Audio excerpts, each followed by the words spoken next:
Hello students, welcome back to my YouTube channel. हमने पिछले video में पहला मैनेजमेंट प्रैक्टिशनर कंप्लीट कर दिया था, that was Henri Fayol, and now we are on the second management practitioner which is there in your syllabus, his principles and his techniques. The name is F.W. Taylor. Full form है इनका Frederick Winslow Taylor. You must know the year when he was born and when did he die. He was born in 1856, March 20, 1856, and he died on March 21st, 1915 due to pneumonia. Basically, the aim of Taylor was to improve the efficiency of the workers and to utilize the resources optimally of the workers working at shop floor level. Shop floor level means निम्नतर सबसे lower level पे जो workers काम कर रहे थे, उसका main M यही था कि उन वर्कर्स की एफिशिएंसी को इम्प्रूव करना और रिसोर्सेज को ऑप्टिमली यूटिलाइज करना। एक्चुअल में टेलर था कौन? Taylor he was a mechanic and then he rose to a position of chief engineer in Bethlehem Steel Company. He was an American mechanical engineer and उसने दो किताबें लिखी थी. You must know the name of the books also. He wrote two books, Shop Management and Principles of Scientific Management. Shop Management was written in the year 1903 and Principles of Scientific Management was written in the year 1911. And he was known as the father of scientific management. You must know, father of scientific management. He was the first one to make the importance of scientific approach of managing the enterprise instead of hit and trial method. He said that every task should be done scientifically in spite of hit and trial method. Hit and trial method means a method जिसमें आप assured नहीं हो, हर काम अपने intuition से, अपने experience से, अपने अजम्पशन से कर रहे हो.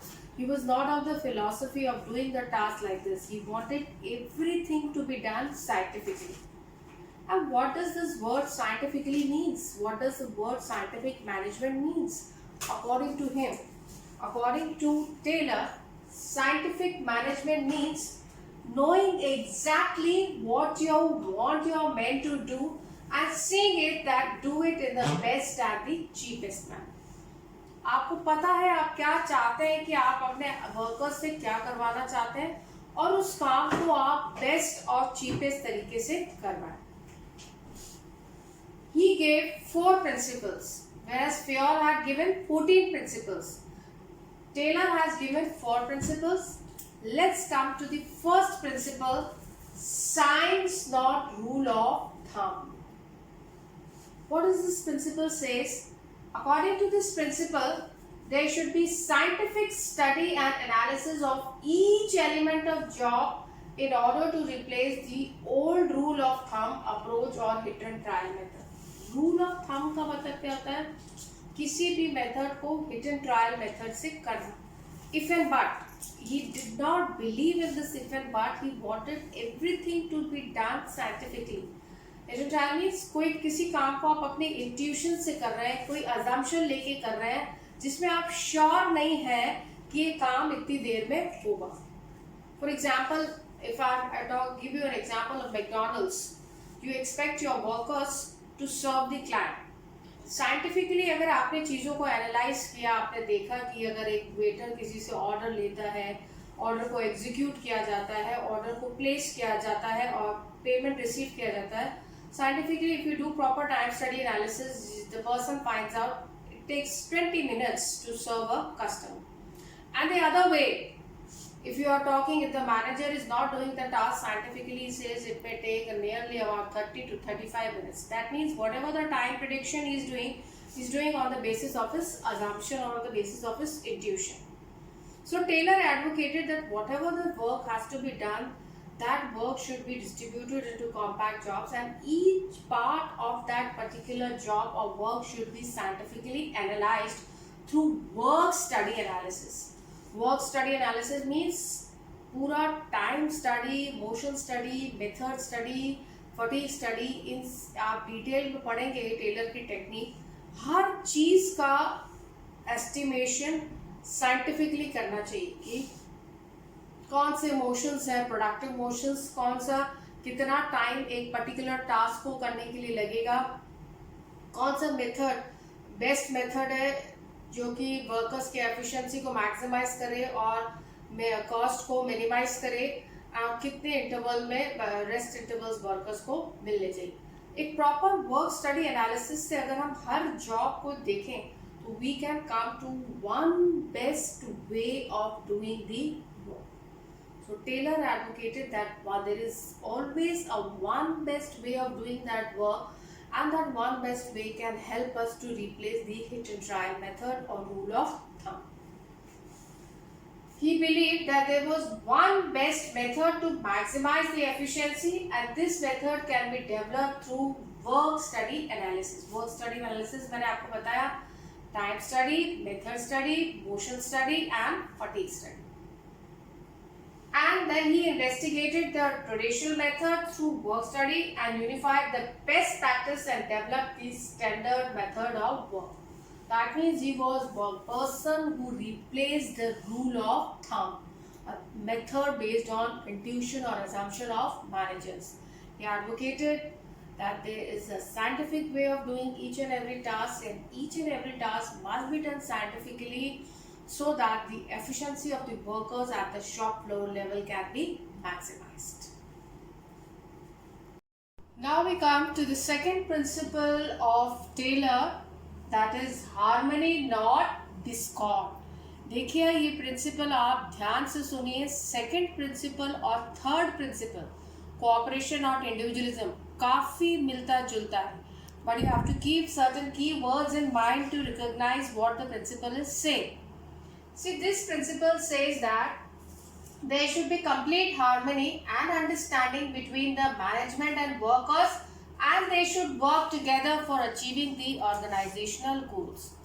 ये कहता है कि मैनेजर्स की थिंकिंग होती है कि वर्कर्स आलसी होते हैं, कामचोर होते हैं, काम नहीं करना चाहते हैं, और वर्कर्स की थिंकिंग होती है कि मैनेजर्स हमेशा उन्हें एक्सप्लॉइट करके ज़्यादा से ज़्यादा काम कराते हैं। तो टेलर एडवोकेट करता है कि what is important here, a mental revolution concept should be introduced so that there is a change in the attitude of manager towards workers and workers towards manager. कहने का मतलब है a positive attitude should be developed between the management and workers. They should reform their thinking.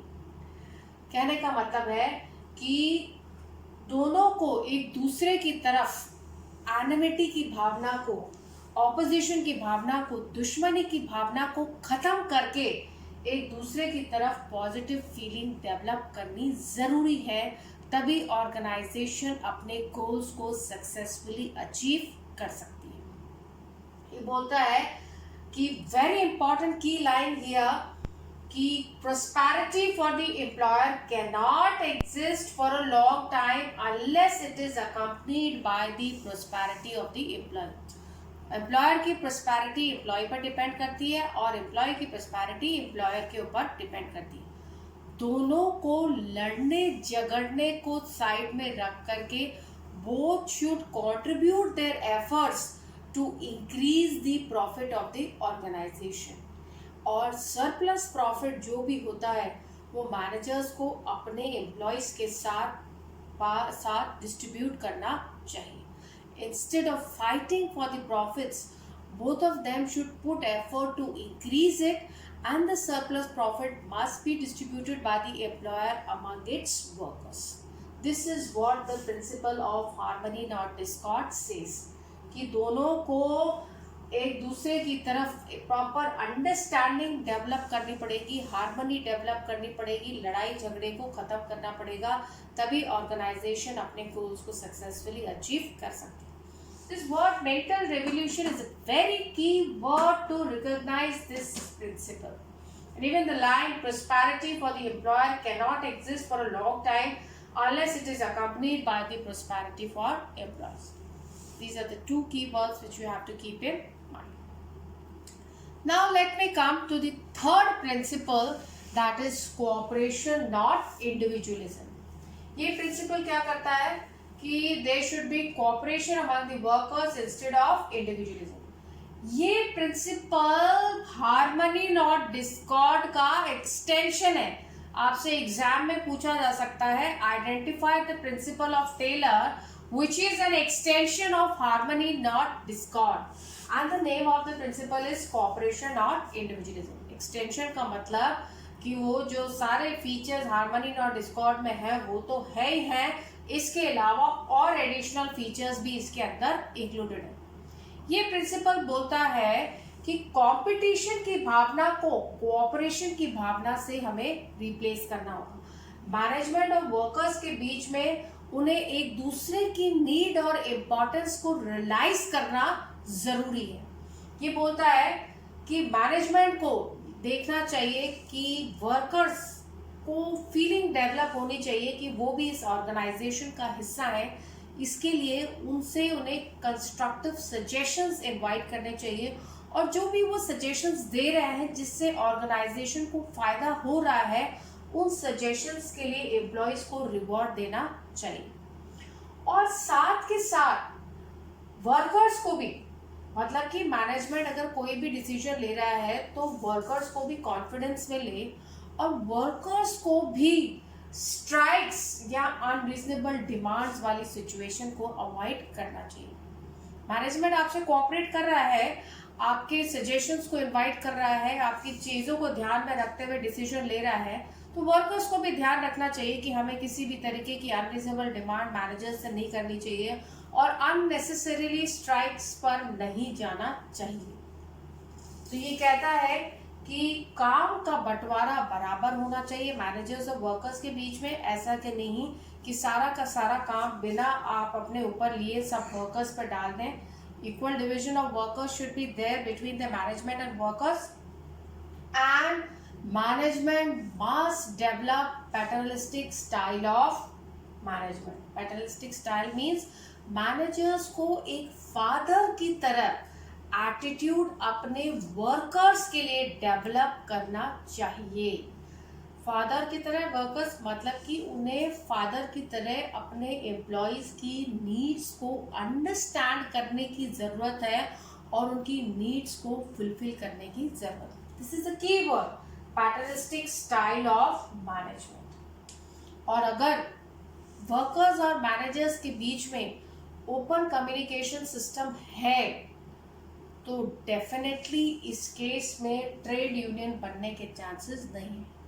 An open communication system and goodwill may even avoid the need of trade union. So this principle is an extension of harmony not discord. Harmony not Discord में आपको एक बार और बताऊं, इसमें एक बहुत अच्छा example आपकी एनसीईआरटी बुक में दिया हुआ है कि जापान में लोग अगर स्ट्राइक पे भी जाते हैं, they don't stop working, they continue working, they wear the black patches so that they can gain the sympathy of their employer. This is what is to get the harmony from their workers, from their managers.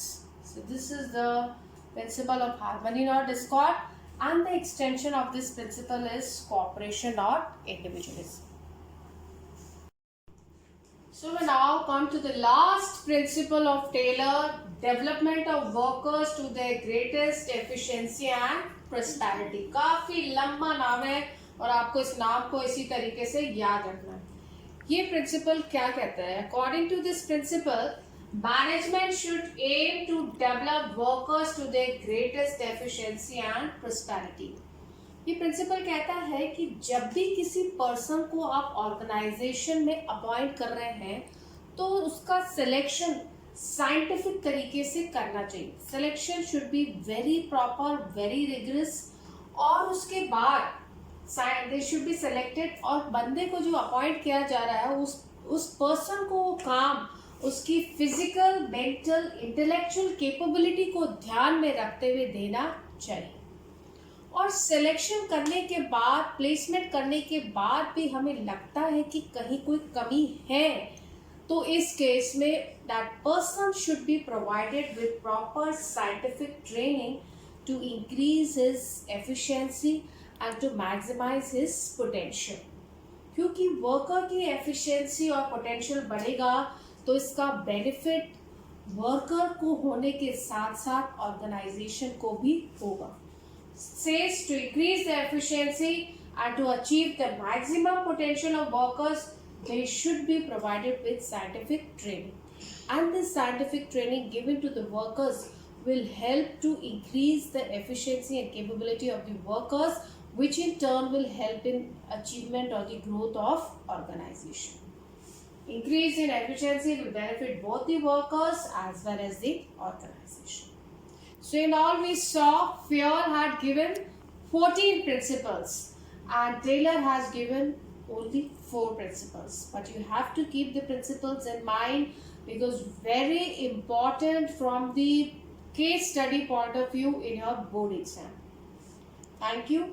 That's all is there in the video. If you have any queries, please comment.